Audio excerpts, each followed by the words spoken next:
The forbidden hunt. The jungle air of Dravaka was thick with heat and danger, and every breath felt like inhaling steam. Massive trees with red-veined bark towered overhead while strange insects buzzed like tiny machines. Virel moved silently through the undergrowth, her skin pulsing with nervous energy. She was a scout of the Zelari High clans, and her mission was simple: observation and report. But nothing about what she saw made sense. In the distance, black smoke curled into the sky. That was impossible. Fire was forbidden in the Outer Wilds, not because of some tribal rule, but because the Outer Wilds belonged to the Threxels, and anything that smelled like fire drew them in. The Threxels were more than predators. They were apex beasts older than her people's recorded history. Each one stood tall as a hover tank with scales like natural armor and jaws, strong enough to crush alloy. The Zelari called them the Keepers of Balance. No one hunted them, no one dared, but someone had. Virel crouched low and used her optic visor to zoom in. Her heart skipped. There was a camp ahead just at the edge of the Bone River Ridge. The fire crackled with an orange glow. A crude spit turned slowly over it, and skewered through the spit was the carcass of something massive. Her breath caught as her mind identified the shape. Those claws, those fangs, that tail. It was a Threxel juvenile, dead and cooking. She adjusted her visor again and gasped.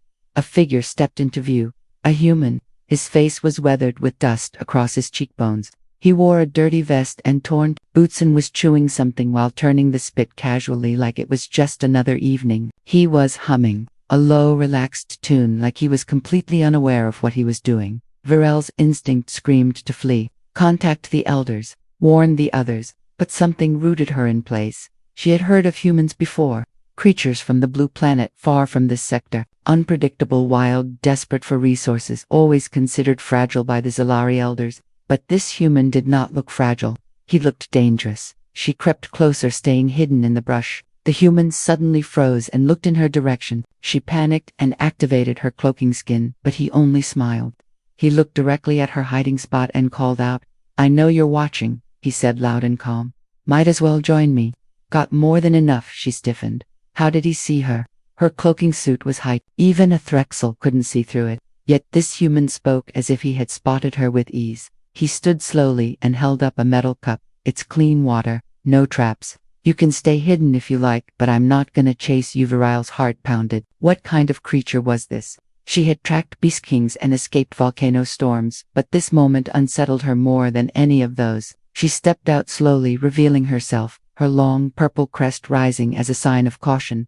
"You killed a Threxel," she said, voice cold. "You roasted it and you eat it." The human nodded. "Yeah, you guys don't." She stared at him in disbelief. "That's an apex predator, a sacred being. It's protected by ancient law." He shrugged and sliced off a piece of the meat, letting the juices drip onto the stones. "Funny how everything is sacred until it tries to eat you." "Want some?" She blinked. "You are insane maybe," he said, chewing. "Not the first time I've heard that." Virel moved around the camp slowly, eyes scanning. His camp was basic but efficient. Tripwires, spikes, smoke, direction control. Everything looked handmade but smart. She noticed the weapon on his back. Not a plasma rifle. Just a primitive bow. But it was stained with Threxel blood. "You really killed it with that." "Not just that. Traps, timing, smell, heat mapping." He tapped his temple. "I study things that want to eat me. Then, I make sure they don't." She couldn't believe what she was hearing. This human had entered the death zone of Dravaka, where even elite hunters never returned, and he had made a kitchen out of it. Her people believed Threxels were untouchable, symbols of power and fear. But this man had turned one into dinner. "Why are you here?" she asked finally. He looked into the fire for a moment, then met her gaze. "Just passing through. Ship went down. Woke up hungry. Jungle gave me options." She watched the fire crackle beneath the Threxel meat and the shadows it cast on his face. Something about him disturbed her. Not because he was violent, but because he was calm. He had killed a living god and treated it like lunch. The jungle rustled behind her. Her ears twitched. Something moved fast and heavy. The human stood slowly and pointed to the dark. "You might want to get low. That sounds like its big brother." The growl that followed wasn't just loud. It was ancient and they were no longer alone. The planet that hunts back. The sound that came from the trees was not just a growl, it was a living threat, something heavy, something fast, something that had no fear because it never needed to feel it. Virel spun around, eyes wide, heart thudding like drums of an old war. She had heard many Threxels in her life during training, during missions, but this one felt different. It carried a weight that made even the wind go silent. The human Mason calmly tossed a piece of meat into the fire and reached for the bough slung across his back. He did not speak, his expression shifted from relaxed to focused. The way a flame tightens when starved of air. Stay still, he said softly, his voice more command than suggestion. Virel dropped low behind a twisted root, pulse racing, branches snapped. Something was circling. Mason pulled an arrow from a makeshift quiver and held his breath. Virel activated her biovision and saw the shimmer of massive heat just beyond the trees. It moved like smoke, fluid and silent. A Threxel adult, at least 4 meters tall, it stopped and sniffed the air. The smell of its dead kin cooking on a fire was an insult that could only be answered with blood. The Threxel charged. Mason did not run. He stepped left and loosed the arrow. The arrow hit the beast in the eye, but only enraged it. It slammed into a tree and the whole forest seemed to shake. Virel dove aside as claws raked the dirt. The human rolled, grabbed a bone spike from his pack and leaped onto the creature's back. She watched stunned as he drove the spike deep behind its ear. The beast thrashed and screamed, shaking trees and flinging leaves like shrapnel. Virel could not move. She had never seen anyone fight like that.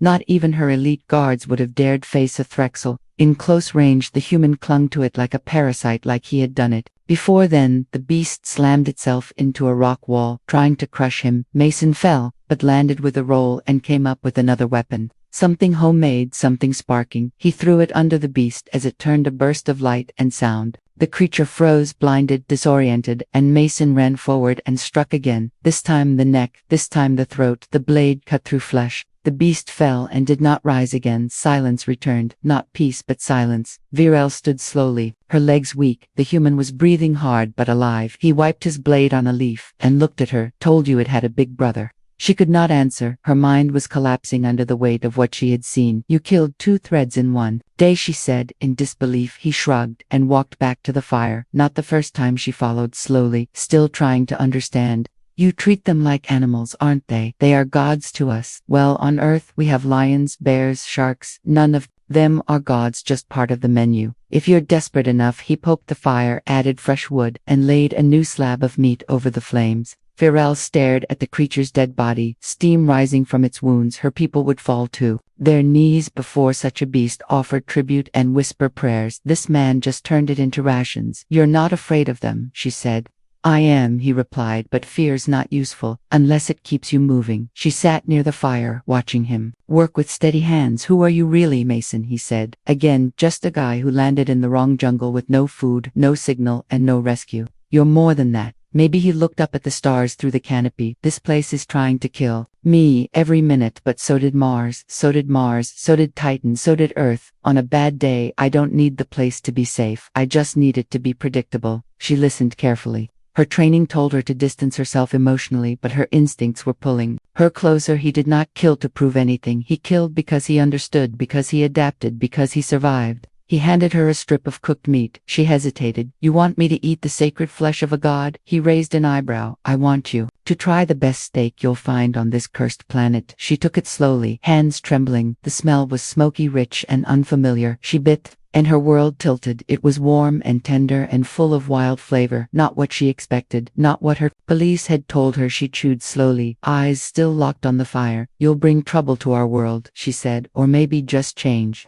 He leaned back, chewing, watching the jungle change. Doesn't wait for permission. The fire crackled, and somewhere, deep in the woods, more shadows moved. She did not know if they were more predators or something worse, but now she knew one truth. The human wasn't just feasting. He was challenging the order of nature itself. Predator, blood, human grit. The sun never fully rose on Dravaka. It only changed shade from dark green to a dull, angry orange, the kind of sky that looked like it was warning something terrible was about to happen. Virel sat on a high rock, watching Mason clean his blade beside the second Threxel carcass. He had already started cutting it with practiced hands, skinning the thick hide, removing the bones, piling meat in tight-wrapped bundles like he had done it all before. She studied his motions, calm, precise, heartless to her. This was not just survival, it was something deeper. It was ritual. The blood of a Threxel was sacred to her people, but here it spilled like nothing. He noticed her watching. You ever hunted before? Yes, but not like this. Not like you, he smirked and tied a bundle with a strip of gut. Yeah, well, you don't really get a choice out here. Either you learn or you vanish. A loud screech tore through the trees. Both of them froze. This one was different. Longer, angrier, the Threxels were responding. 1 dead was nature, 2 was an accident, but 3 was war. We need to move, Mason said, and stood grabbing what he could. Virel hesitated. Where do we go? He looked at her, and for the first time he did not smile. Somewhere they can't follow. They left the camp quickly, following a stream overgrown with alien moss that lit up under their feet. Virel moved silently, but inside her thoughts screamed. Her entire world was being rewritten with each step beside this human. He wasn't just a fighter, he was something else. Something her people had no word for. He noticed the path narrowing ahead and paused. There's a ravine just past that slope. We can camp there tonight, she frowned. It's close to the hollow dens. That's where the old ones used to live. Perfect, he said. Without hesitation, she didn't argue. She followed. By dusk, they reached the ravine, a sharp drop between 2 dead cliffs covered in vines and ancient claw marks. They climbed down carefully, using roots and crumbling stone at the base. Mason started setting up another fire. This one, smaller, more controlled. She wandered away, drawn by something familiar. A small tunnel carved into the stone, hidden under a fallen tree. Inside the tunnel, the walls glowed faintly, not with moss, but with paint. Ancient markings her ancestors had drawn here. The images showed Zellery figures kneeling before great beasts, Threxels with wings and teeth like spears, gods. She stepped deeper, her hand brushing the wall. At the very end was one image different from the others. A figure standing, not kneeling, holding fire, holding a spear, facing a Threxel, not bowing. She stared at it, breath caught in her throat. It looked like a human. Mason's voice echoed behind her. What's this place? She stepped aside, letting him enter. He looked around and raised an eyebrow. Cave art, huh? Looks like your people had the same issues I did. She pointed at the last figure. This one, he's not like the others. He's not afraid. He's fighting. Mason looked closer, then leaned back. Guess I'm not the first lunatic on this rock. She turned toward him. This is sacred. These caves haven't been touched in generations. He gave a respectful nod. Then maybe that guy was the start of something. Or the end. Outside, something growled. Not far, not small. They rushed back toward the camp. The fire burned low, but the air around it had changed, heavy with scent. Something had arrived. A shadow moved between trees, bigger than before, slower, purposeful. Mason readied his bow. Virel stepped back, instinct telling her this was not a normal Threxel. It came into view like a walking nightmare, larger than any before. It moved with age and power. Its scales were scarred, its fangs chipped. This was an elder, a matriarch.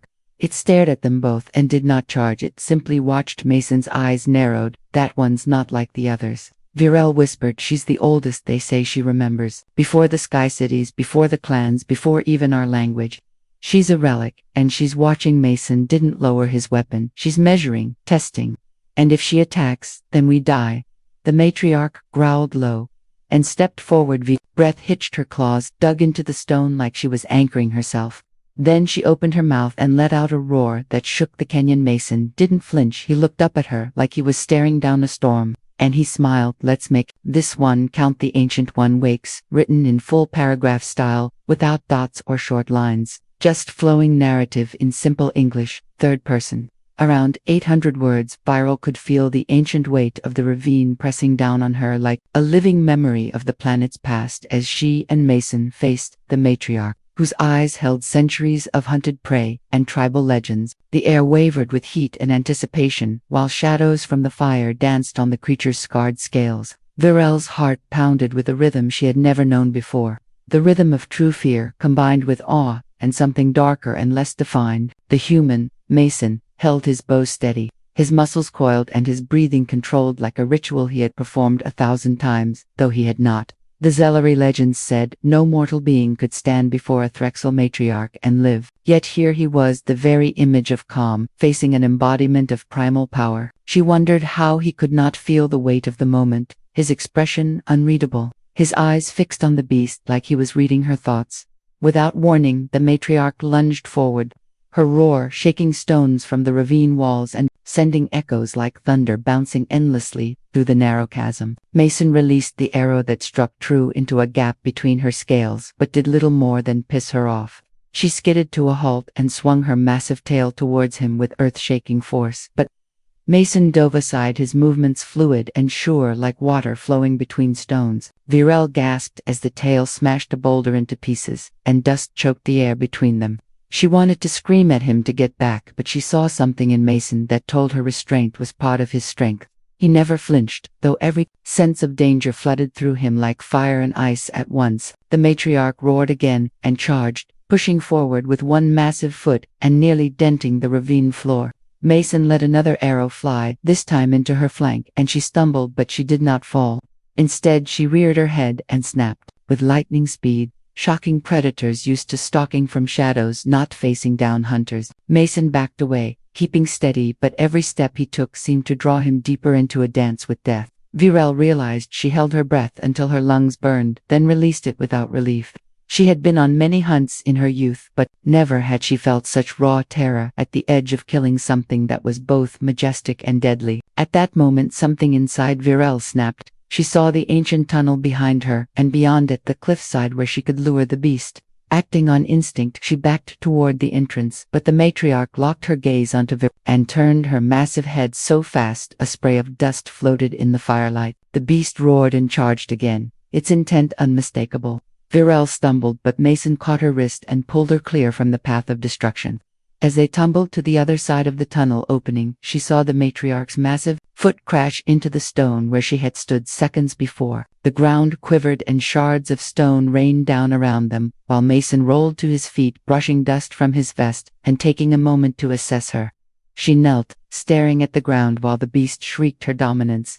Virel met Mason's gaze and whispered, "I can lead her there and disappear," and he nodded without speaking. They moved together toward the rear of the ravine, climbing the crumbling stone and moss-slick cliffside hand over hand, Mason keeping a steady grip on his bow, though he walked backward, ready for another sudden charge. Virel found herself whispering to herself words she did not fully understand, prayers she had learned as a child meant to calm the spirits before hunting. Only now her own words felt hollow, meaningless against the power facing them, yet part of her held onto them as if they were a lifeline. Behind them, the matriarch's roar shook the cliffside dust, and loose stones rained down like tears from a broken sky, each one a reminder of her power and potential to crush them both in a single moment. When they reached the narrow path that skirted an overhang, she pointed to a stone archway carved into the bluff, half hidden by vines. That was one of the old tunnels the elders spoke of, a way through the mountain that only ghosts would use. Without hesitation, she slid inside, and Mason followed, closing the vine curtain behind them just as the matriarch smashed into the entrance. Stone fragments tumbled and the ground quaked, but the old tunnel held.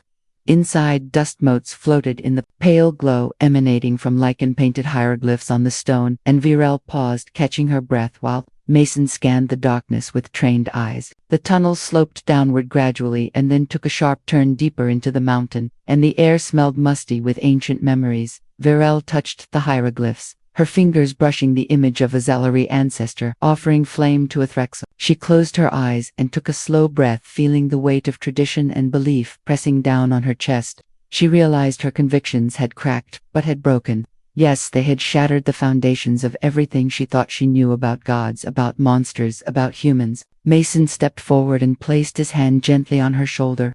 He did not say anything, his silent presence saying more than words could hold. They descended further, leaving behind the roar of the matriarch as it pounded the rock like a wounded god, furious and confused. The earth tremors faded and the air grew cooler and damp, pooling around their feet. At the base of the tunnel, they came to a chamber wide enough to hold both of them without squeezing. Stalactites hung overhead, drip by drip, gathering moisture into small pools, and Virel wondered if this place had been sealed deliberately or abandoned over centuries. She stared at Mason, light from his field lamp glinting off his armor and skin, and felt something unfamiliar bloom in her chest. Gratitude, not just for rescue, but for awakening. She would never be the same after this night.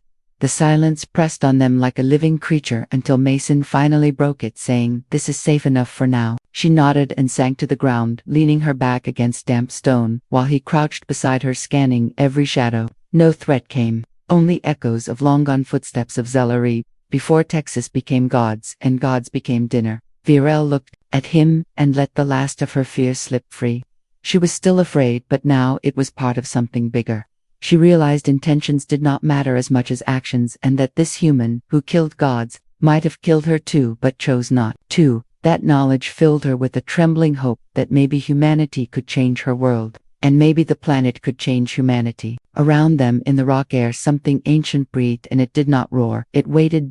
Blood in the sky, written in third-person style, in full paragraph form without dots and no short lines, using natural simple English, around 800 words, with a deepening of emotion, danger, and the humans' Illyri bond, growing stronger as they faced the ultimate threat. Mason awoke to the sound of dripping water. The air inside the cavern, heavy with mist and the scent of old stone. Virel was already standing, her silhouette lit by the dim glow of her visor, her body tense and alert. She had not slept. He realized she had kept watch the entire night, not out of fear for herself but to protect him. That gesture made something stir inside him, something close to respect, or maybe something deeper. He rose slowly, grabbing his pack and checking his equipment. Most of his traps were gone, spent in earlier fights, or left behind at the last camp. All he had now was his bow, a few arrows, and whatever he could build from scraps. The silence was unnerving. Even the growls of the matriarch had stopped, and that was never a good sign. Silence meant calculation. Silence meant stalking. The kind of quiet that comes just before blood spills. Virel glanced at him, and her eyes were different now. The fear that once lived there had changed shape. It had become a focus. She walked toward the far end of the cave, where a narrow slit of light glowed from above. It was a crack in the mountain wall, barely wide enough for a body to squeeze through, but enough for sound and wind. She pressed her crest against the gap and listened. Outside the wind was still, but something moved through the air. She turned back to Mason with urgency in her voice. "She is not alone anymore." Mason nodded. He had already expected it. Predators this old and powerful never moved without a trail. If the matriarch had called others, they would come. Not for revenge, but for balance. That was how nature worked. The strong fell and the wild moved in. But Mason was not ready to fall. Not yet. They climbed out of the cavern into the morning haze above the ravine. The light was thin and cold, barely cutting through the canopy. Virel led them east, toward a high ridge, where the air currents were strongest. She knew these cliffs from her childhood memories of forbidden maps and explorer tales. Few had climbed them because the winds were deadly and the drop endless, but Mason did not hesitate. His movements were sure of his boots, finding grip where stone flaked like dried skin.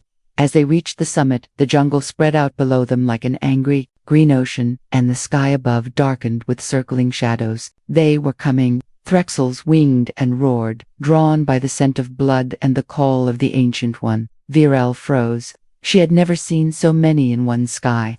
Mason dropped his pack and pulled free the last of his traps.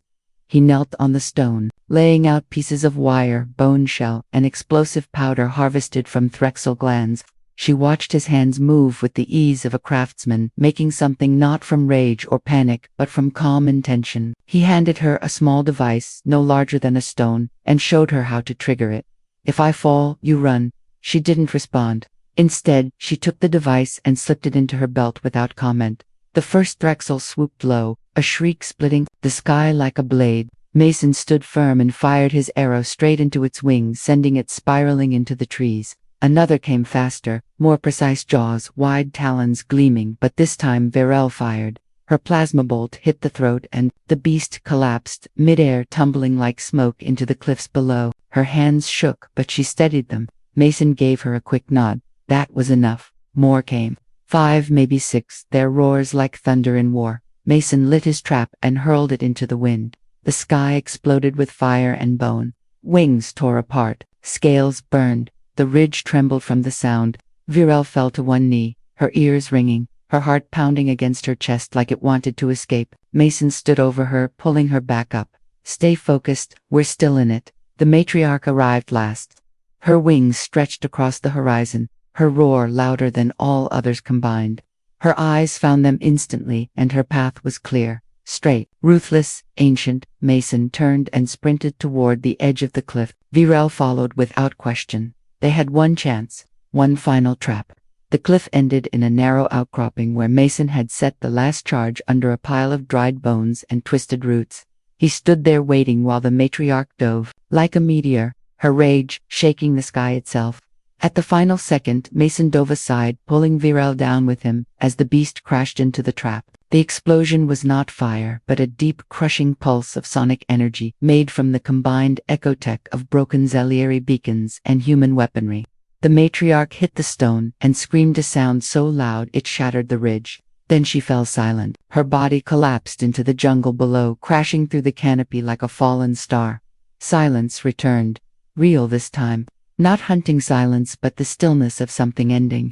Mason sat beside Virel on the broken stone, blood on his face, dirt on his hands, his bow cracked and his breath steady. Virel looked at the jungle below, where the matriarch's body burned slowly among trees that had never known such a fire. The Threxels had stopped circling.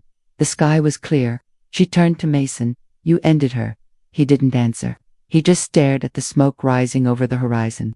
Not out of pride, but something else. Maybe grief. Maybe relief. Or maybe because he knew that killing gods never came without a price. The feast and the revelation, written in natural flowing English without dots, no short lines, full paragraph form. Approximately 800 words, continuing the deep bond between Mason and Virel, while exploring the cultural shift and emotional impact of everything that has happened so far. The fire cracked gently between them as the jungle wind softened and birds returned to their distant calls, like nature itself was unsure whether it should still be afraid. Mason sat with his legs crossed, sharpening a knife made from the jawbone of the fallen matriarch, while Virel stood at the edge of the broken cliff, gazing out at the distant treetops, where smoke from the impact still rose in a slow spiral. Her crest had lowered for the first time in days, not in shame or defeat, but in surrender to truth, a truth she had resisted until now. Her gods were not gods, they were beasts, and her myths were not warnings, they were cages. She had watched the unthinkable happen again and again, and somehow the world had not ended. The skies had not fallen, only her certainty had, and what remained was something raw and new. Mason reached into a pouch and pulled out a strip of cooked meat, offering it silently. Virel hesitated, then walked back to the fire and sat beside him. She took the meat and chewed slowly, her eyes never leaving his. It still felt like blasphemy, but her body no longer rejected it. It accepted the nourishment because survival did not care about stories. It only cared about what worked, and Mason worked. He had no armor, no divine right, no tribal inheritance. He had only instinct, stubbornness, and the will to push forward when everything screamed at him to stop. And somehow he had done what entire hunting parties could not do. He had changed the balance of the jungle in less than a week. "You knew she was more than just a predator," Virel said, watching the firelight flicker against his face. "You knew she was part of something bigger." Mason nodded slowly, his fingers still moving over the blade. "You can feel it out here. You can feel when the ground you walk on has memory. And that thing had a lot of memories." She looked at the knife in his hand, a weapon built not with science but understanding, and said softly, "What happens now?" He stared into the flames for a while before answering. "That depends on what you tell them." She knew what he meant. Her people, the Zelieri, they would come looking once the sensors picked up the energy spike from the sonic charge. Elders, war clerics, scientists, and when they did, they would find a dead matriarch and a living human, and questions no one had answers for. If she told the truth, it would change everything. If she lied, the world would stay the same, but her soul would rot from the inside. She had once believed in sacred order and divine purpose, in never questioning the rules written long before her birth. But now, she had eaten the flesh of gods, and it had not poisoned her. She had stood beside a being from a wild and reckless world who did not fear her myths. And in doing so, she had become something new, neither traitor nor prophet, but a witness to truth. A sound from the sky made them both look up. A dropship. Small, fast, and military, Zelieri designed. She stood quickly, but Mason remained seated, his eyes calm. "Your people?" She nodded. "They will not understand." He wiped the blade clean and tucked it away, then stood brushing the dirt from his pants. "I don't need them to. I just need you to." Her throat tightened. She had always been loyal to her kind, but loyalty built on blindness was no longer something she could carry. They would try to silence the story or twist it into something palatable. Unless she stood in front of them and made them listen, the war clerics would scream blasphemy. The biologists would question her data. The politicians would demand control. But the truth was still the truth, no matter how many refused to speak it. The ship landed hard, kicking up leaves and soil. Several Zalari soldiers stepped out there, eyes locking onto Mason instantly, weapons raised, and voices commanding. Virel stepped in front of him, lifting her hands. "Stand down. He is not the threat." The soldiers hesitated. One of them lowered his weapon slightly and said in disbelief, "He is human. The one from the crashed pod. He killed a god." Virel turned to them, her voice clear and steady. "No, he killed a predator. One that needed to be killed.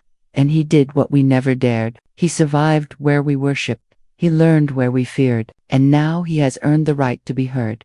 Mason stood beside her, silent, letting her speak for him. The fire behind them crackled as the soldiers exchanged glances. The jungle was quiet once again, not because the beasts had returned, but because something older had shifted. Something in the way life responded to those who refused to bow. Virel looked up at the lead officer and said, "If we are to grow, we must first accept that our gods can bleed, and sometimes they must. Gods fall before fire." This is the complete conclusion of the story. Written in third-person perspective with full paragraphs, in simple English, no dots, no short lines, and ending with the end.